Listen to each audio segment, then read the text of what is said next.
దొనగొండ మండలంలో సాగునీరు లేక కనీస మౌలిక వస్తువులకు దూరంగా నిరుద్యోగంతో సతమతమవుతున్న కరువు ప్రాంతం ఇది.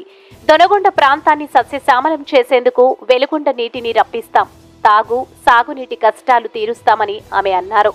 పారిశ్రామిక అభివృద్ధికి కృషి చేసి దొనకొండను పారిశ్రామిక నగరంగా తీర్చిదిద్దుతామని ఆమె అన్నారు. మన తెలుగుదేశం అధినేత కాబోయే ముఖ్యమంత్రి వర్యులు నారా చంద్రబాబు నాయుడు దర్శి సభలో దొనకొండ ప్రజల కష్టాల పట్ల సానుకూలంగా స్పందించి పారిశ్రామిక అభివృద్ధికి సహకరిస్తానని చెప్పిన విషయాన్ని మన అభ్యర్థి గొట్టిపాటి లక్ష్మి ప్రజలకు తెలియజేశారు. నన్ను ఆశీర్వదించండి, దీవించండి.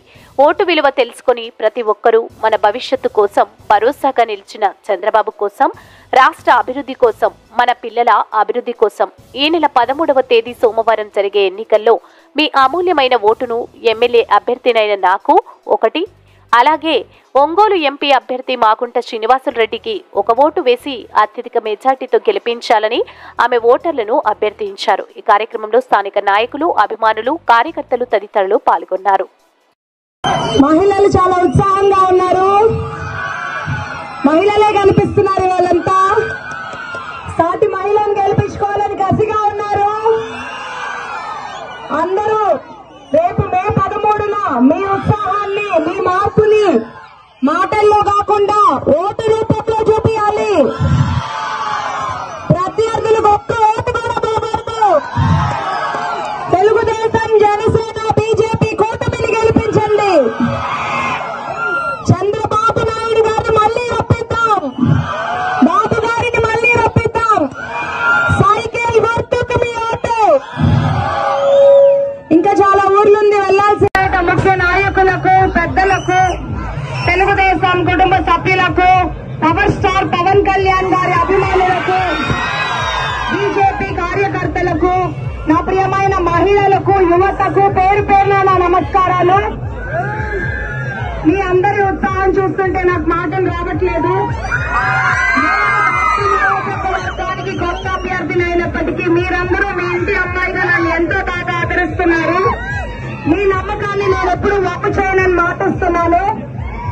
మా తాతగారు గొట్టిపాటి హనుమంతరావు గారు, మా నాన్నగారు గొట్టిపాటి నర్సయ్య గారు, అలాగే ఓటమి లేని నాయకుడు మా బాబాయ్ గొట్టిపాటి రవి గారు ఎలా అయితే ప్రజాసేవలు ఉన్నారు, వారి ఆశయాలకు తగ్గట్టుగా వారి బాటలో నడుస్తూ ఇంకొక మెట్టు ఎక్కువగానే ప్రజాసేవ చేస్తానని నేను మీ అందరికీ మాటిస్తున్నాను.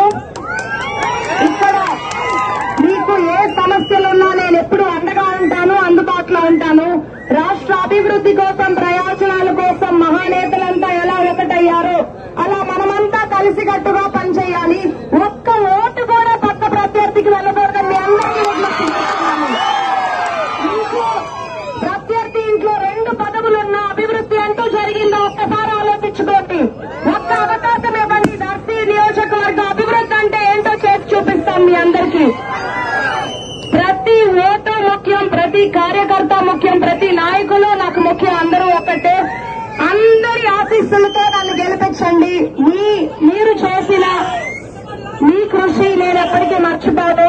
అలాగే మీ సహకారం ఎట్లా నాకు అవసరమో నా సహకారం మీకు ఎల్లప్పుడూ ఉంటుంది. ఇక్కడ కట్టకిందపల్లి నుండి వయా బల్లంపేట మీదుగా భూమనపల్లి అడ్రోడ్ వరకు తార్ రోడ్ శాంక్షన్ చేయాల్సి నా అవసరం ఉంది. దానికి నా వంతు కృషి చేస్తానని నేను ఆశిస్తున్నాను. అంతేకాకుండా ఇక్కడ హాస్పిటల్ లేక ఎంతో మంది ఇబ్బందులు పడుతున్నారు. నేను మొన్న నా వైద్య వృత్తి నిర్వహించి ఒక కాన్పు చేస్తే దాన్ని కూడా రాజకీయం చేశారు. ఈ 10 రోజుల్లో ఎంతో మంది అర్ధరాత్రి 1 గంటకి 2ంటికి కూడా వచ్చి కాన్పు అని ఇబ్బందులు చెప్తే ఇక్కడ హాస్పిటల్ లేక నేను నర్సాపేట పంపించి ఎంతో మంది కాన్పులు చేపించాను. ఆ అవసరం లేకుండా ఇక్కడే హాస్పిటల్ కట్టి మెరుగైన వైద్య సేవలు అందిస్తాను. మీకు ఇంకా ఏ ఇబ్బందులున్నా సాగునీరు, రవాణా రంగంలో, విద్య, వైద్య రంగాల్లో దర్శిని ముందుకు తీసుకెళ్ళడానికి నా వంతు కృషి చేస్తాను. మీరందరూ మీ ఇంటి అమ్మాయిగా ఆదరించండి. అవినీతి పాలనను దింపి అభివృద్ధి పాలనని గెలిపించండి. తెలుగుదేశం, జనసేన, బీజేపీ కూటమిని గెలిపించండి. ఒక్క ఓటు కూడా ప్రత్యర్థికి వెళ్ళకూడదు. గుర్తుపెట్టుకోండి. అందరూ తెలుగుదేశం, జనసేన, బీజేపీ కూటమిని గెలిపించండి. నన్ను ఎమ్మెల్యేగా, ఎంపీగా మాగుంట శ్రీనివాసులు రెడ్డి గారిని గెలిపించండి. పేరు పేరున అందరికీ ధన్యవాదాలు.